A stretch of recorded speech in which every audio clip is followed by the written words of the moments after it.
अस्सलाम वालेकुम। तो आज हम एक्सरसाइज 3.3 करने जा रहे हैं, जिसमें हमें उन्होंने दिया फॉर ए की कीमत दी हुई है। Find the following relation. तो हमने इसका रिलेशन बनाना है ए के साथ। State the domain and range of the each relation. जो हमने आंसर मालूम करने हैं उसकी हमने डोमेन और रेंज भी बतानी है। तो इसका हमारे पास पहले तो हम ए से रबत बनाएंगे, ए का ए से रिलेशन बनाएंगे।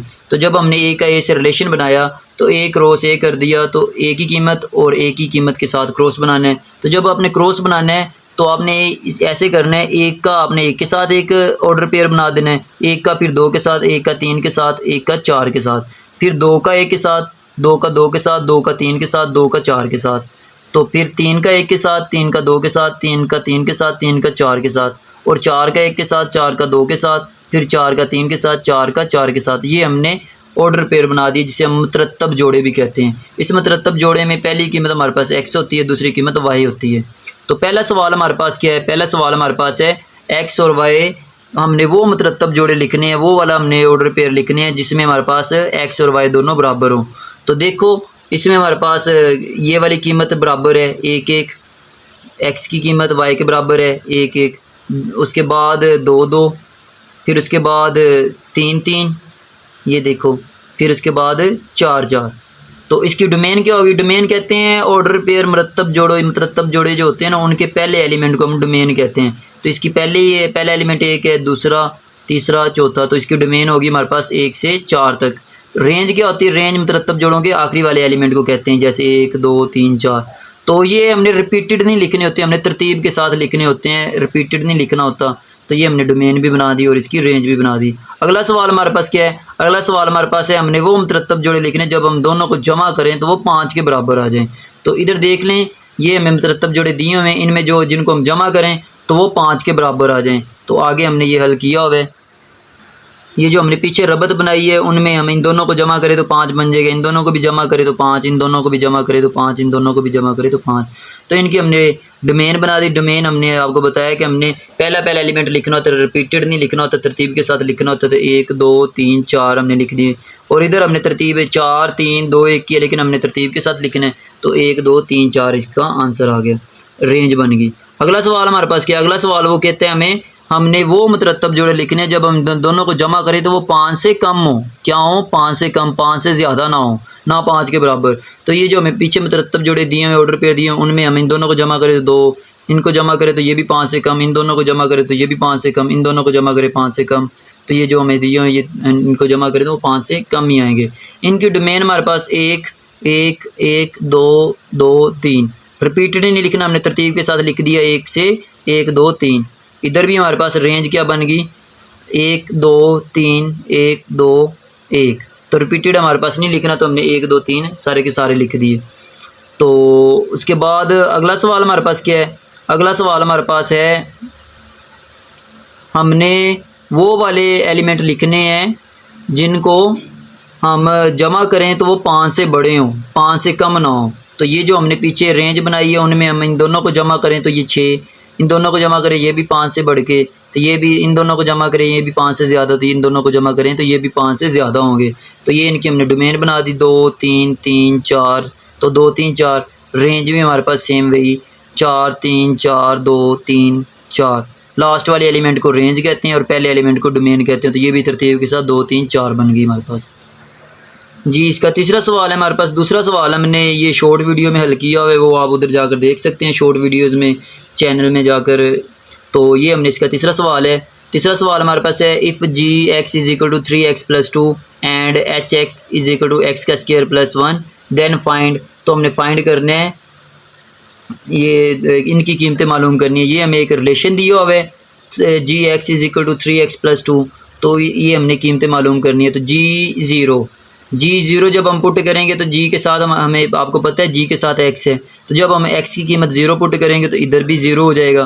तो जब हमने जी की जगह x की जगह पर 0 पुट कर दिया तो जी 0 हो गया, x की जगह पर भी 0 हो जाएगा फिर। तो ये हमारे पास 3 0 से ज़रब दिया तो 0 हो गया, और ये 2 इसका आंसर आ गया। अगला सवाल हमारे पास क्या है? अगला सवाल हमारे पास है, जी की कीमत हमने -3। तो इधर जब हम जी के साथ x है तो जब हम -3 पुट करेंगे x की कीमत तो जी -3 हो जाएगा, और इधर भी हम -3 पुट कर देंगे तो -3 पुट कर दिया, तो 3 को -3 से ज़रब दिया तो -9 हो गया, और जमा में 2, और माइनस ज़रब हुआ तो ये -9 हो गया, जमा 2, माइनस जमा माइनस होता है तो बड़ी रकम की लामत आती है, बड़ी रकम 9 है, 9 के साथ माइनस है तो -7 इसका आंसर आ गया।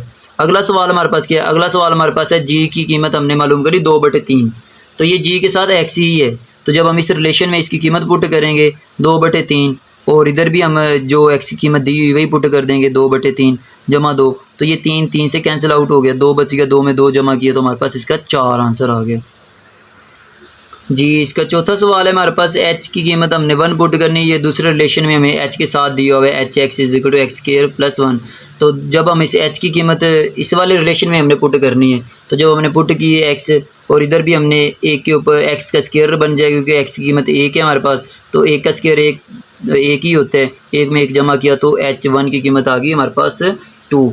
अगला सवाल हमारे पास क्या है? H-4 पुट करेंगे, H-4 पुट किया तो इधर इस रिलेशन में, तो यहाँ पर भी -4 का स्क्वायर हो जाएगा ना, क्योंकि H के साथ तो X की कीमत है, तो इधर भी H-4 हो गया और इधर ये स्क्वायर हो गया, तो -4 का स्क्वायर क्या होता है 16 जमा 1, तो इसका आंसर आ गया 17।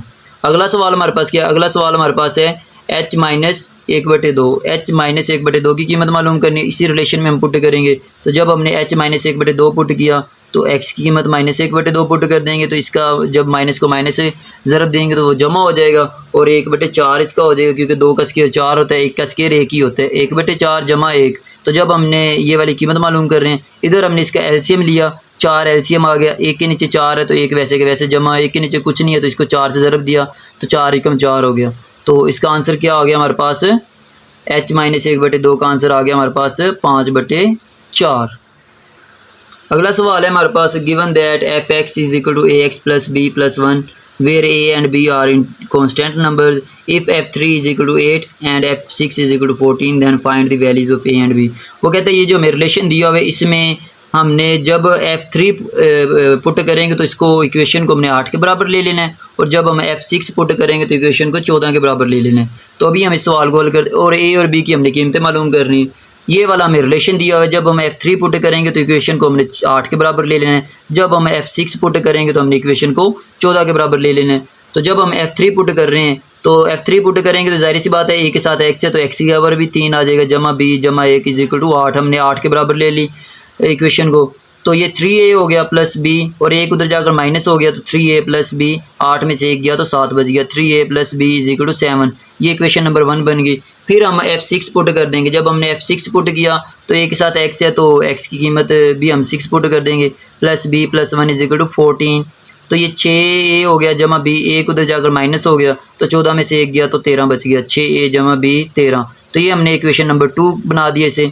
तो हमने minus equation number 2 from equation number 1, देखिए इक्वेशन नंबर 2 और b में कॉमन क्या था हमारे पास, 1 और 2 में b था, तो इसलिए हमने 1 में से 2 को माइनस कर दिया। जब माइनस करते तो आपको पता है लामतें तब्दील होती हैं, तो ये हमारे पास जमा का b और ये माइनस का b आपस में कैंसिल आउट हो जाएगा, माइनस किया लामतें तब्दील होगी तो ये आपस में कैंसिल आउट हो गया, और ये हमारे पास क्या बच गया -6, बड़ी रकम है इसके साथ माइनस है तो -3 बच गया, क्योंकि जमा माइनस माइनस होता है, और इधर भी हमारे पास 13 बड़ी रकम इसके साथ माइनस है तो 13 में से 7 गए तो -6 बच गया। तो जब हम -3 पर तकसीम कर देंगे, -3 पर तकसीम किया तो ये हमारे पास -3 पर तकसीम किया, ये इससे कैंसिल आउट हो गया, ये इससे कैंसिल आउट हुआ तो 2, a की कीमत क्या आ गई हमारे पास 2। Put the value of a in equation number 1, हमने इसको इक्वेशन नंबर 1 में पुट कर, किसी भी इक्वेशन में आप पुट कर सकते हैं तो आंसर आ जाएगा हमारे पास। हमने इक्वेशन नंबर 1 में पुट कर दिया, इक्वेशन नंबर 1 हमारे पास क्या 3a plus b is equal to 7, a की जगह पर हमने a की कीमत पुट कर दी, तो ये क्या हो गया हमारे पास a की कीमत 2 थी, ये पुट कर दी जमा b इज इक्वल टू 7, तो ये 3 2 6 जमा b इज इक्वल टू 7, ये 6 उधर जाकर क्या हो जाएगा माइनस हो जाएगा, तो 7 में से 6 गए तो b की कीमत क्या आ गई हमारे पास 1, a की कीमत 2 और b की कीमत 1। अगला सवाल हमारे पास क्या है, वो कहता है given that gx is equal to ax plus b plus 5 where a and b are constant numbers, तो if g-1 is equal to 0 और g2 is equal to 10 find the values of a and b। जब हमें ये equation दी हुई है gx ax plus b plus 5, जब हम g-1 put करेंगे तो हमारे पास इस इक्वेशन को हमने 0 के बराबर रख लेना है, जब हम g2 पुट करेंगे तो इक्वेशन को हमने 10 के बराबर रख लेना है। तो जब हम -1 पुट करने लगे हैं तो जब -1 पुट करेंगे तो जाहिर सी बात है x की जगह पर भी -1 ही आ जाना हमारे पास, तो जमा b जमा 5 इज इक्वल टू 0 के बराबर ले ली, तो ये माइनस ए जमा बी इज इक्वल टू ये 5 उधर जाकर माइनस हो गया -5, तो इक्वेशन नंबर 1 हो गया। फिर हमने इक्वेशन G2 पुट कर दिया। जब G2 पुट करना है तो हमने किसके बराबर लेना है, 10 के बराबर लेना है। तो जब G2 पुट किया तो हमारे पास इधर x की कीमत हमने 2 पुट कर देनी है, plus b plus 5 is equal to 10। तो ये 2a हो गया प्लस बी, और ये 5 उधर जाकर क्या हो जाएगा, माइनस हो जाएगा। 10 में से -5 किया तो हमारे पास क्या बच गया, 5। 2a plus b is equal to 5, ये क्वेश्चन नंबर 2 बन गई। तो अभी देखो दोनों क्वेश्चन में हमारे पास b फिर कॉमन आ रहा है, सेम है, जमा वाले, तो माइनस कर देंगे minus question number 2 from 1। Minus करने से ये होता है कि लामदे तब्दील हो जाती हैं और अगली वाली कीमत जो नीचे वाली होती है वो कैंसिल आउट हो जाती है। जी ये देखिए हमने इक्वेशन नंबर 1 को ऊपर लिख दिया और इक्वेशन नंबर 2 को नीचे लिख दिया। तो जब हम माइनस करेंगे, जब हमने माइनस किया तो लामतें तब्दील हो जाती हैं, तो ये तब्दील हो गई, ये बी से कैंसिल आउट हो गया, तो ये माइनस माइनस जमा हो गया, -a और -2a -3a हो गया, और ये हमारे पास माइनस माइनस जमा होकर -10 हो गया। तो -3 पर हमने क्या किया, डिवाइड कर दिया, -3 से डिवाइड किया तो ये इससे कैंसिल आउट हो गया, माइनस माइनस से कैंसिल आउट होगी, तो ए की कीमत क्या आ गई हमारे पास 10/3। तो इसे ए की कीमत आप किसी भी इक्वेशन में पुट कर सकते हैं। तो हमने put the value of A in equation number 1, तो हमने इक्वेशन नंबर 1 के अंदर पुट कर दी वैल्यू। तो इक्वेशन नंबर 1 हमारे पास क्या, -a plus b is equal to -5। तो ए की जगह पर हमने कीमत पुट कर दी 10/3, -10/3 जमा बी की जगह पर बी और इज इक्वल टू -5। ये -10/3 जो उधर जाकर क्या हो जाएगा हमारे पास जमा में हो जाएगा। तो जब जमा में हो गया b इज इक्वल टू -5 जमा 10/3, तो 3 इसका हमने एलसीएम ले लिया, तो -5 के नीचे कुछ नहीं है तो 3 से ज़रब दे दिया, तो -15 जमा 10 के नीचे 3 है तो 10 वैसे के वैसे लिख दिया। तो माइनस जमा माइनस होता है, आपको पता है, 15 में से 10 गए तो -5 बच गया, बड़ी रकम की लामत आती है, 15 बड़ी रकम है, इसके साथ माइनस है, तो b की कीमत आ गई हमारे पास -5/3। तो ये हमने सोल्यूशन सेट बना दिया, a की कीमत 10/3 और b की कीमत -5/3। तो इसका छठा सवाल हमारे पास क्या है, छठा सवाल है, consider the function defined by f(x) is equal to 5x + 2 if f(x) is equal to 32 find the value of x। तो जब हमने इसे x की f(x) किसके बराबर है, 32, तो इसी इक्वेशन को हमने किसके बराबर ले लेना है, दोनों साइड बराबर है, इस इक्वेशन को हमने 32 के बराबर ले लेना है। f(x) is equal to 5x + 2, तो f(x) इज इक्वल टू 32, तो हमने जब f(x) पुट किया और इस इक्वेशन को हमने 32 के बराबर ले लिया, तो f(x) ये जो f(x + 2 है, ये 2 उधर जाकर क्या हो जाएगा, माइनस हो जाएगा, 32 में से 2 गए तो हमारे पास 30 बच जाएगा। जी 32 में से 2 गए तो 30 बच गया, तो जरा f(x) is equal to 5x is equal to 30 हो गया हमारे पास, तो 5 पर तकसीम कर दिया, तो ये 5 से कट गया, तो x की कीमत हमारे पास क्या आ गई, 6, 5 6 30 होते हैं। अगला सवाल हमारे पास क्या है, अगला सवाल हमारे पास है, consider the function f(x) is equal to cx² + d where c and d are constant numbers. If f1 put करेंगे तो 6 के बराबर ले लेना है, एंड f-2 पुट करेंगे तो 10 के बराबर ले लेना है, then find the values of c and d। तो हमने c और d की कीमतें मालूम करनी है। ये हमें इक्वेशन दी हुई है, f(x) is equal to cx² + d। तो जब हमने f1 पुट करना है तो ये 6 के बराबर ले लेनी है, जब हमने f-2 पुट करना है तो 10 के बराबर ले लेने। तो जब हम f1 पुट कर रहे हैं तो 6 के बराबर लेंगे, ज़ाहिर सी बात है x² है तो 1 का स्क्वायर हमने ले लेना है, जमा d इज इक्वल टू 6। तो 1 पुट किया ना इधर, तो c जमा ये 1 का स्क्वायर 1 ही होते हैं, तो 1 से c से ज़रब दिया, c का वैसे के वैसे आ जाना है, जमा d इज इक्वल टू 6। तो ये हमारे पास इक्वेशन नंबर 1 बन गई। इक्वेशन नंबर 2 हम दूसरी वैल्यू पुट करके बनाएंगे। दूसरी वैल्यू हमारे पास क्या है, f-2 इज इक्वल टू 10। जब हमने -2 पुट किया तो इधर भी हम -2 पुट कर देंगे, तो -2 जब पुट किया तो -2 का स्क्वायर हमारे पास 4 होता है, 4 को c से ज़रब दिया तो 4c हो जाएगा, जमा d इज इक्वल टू 10 के बराबर लेना है हमने इक्वेशन को। तो ये इक्वेशन नंबर 2 होगी हमारे पास। तो ये देखें इन दोनों इक्वेशन में हमारे पास सेम क्या है, d है, तो हमने minus equation number 2 from 1 minus दूसरी इक्वेशन में से एक को हमने माइनस कर देना है। तो c जब हम माइनस करेंगे लामतें तब्दील होती हैं, ऊपर इक्वेशन नंबर 1 नीचे इक्वेशन नंबर 2, माइनस किया तो लामतें तब्दील, तो जब लामतें तब्दील होगी तो ये d से कैंसिल आउट हो गया, तो ये c और ये वाला c हमारे पास क्या हो गया, जमा माइनस माइनस होता है, तो 4c में से हमने एक c निकाला तो -3c, और इधर हमारे पास 10 बड़ी रकम है, इसके साथ माइनस है, तो -10 में से 6 गए तो माइनस में 4 बच गया हमारे पास, तो -3c इज इक्वल टू -4, तो -3 से हमने डिवाइड -3 से डिवाइड कर दिया, तो ये इससे कैंसिल आउट हो गया, c की कीमत हमारे पास क्या आ गई, 4/3 माइनस माइनस से कैंसिल आउट हो गया। तो the value of c, put the value of c in equation number 1, तो हमने c की कीमत इक्वेशन नंबर 1 में पुट कर देनी है।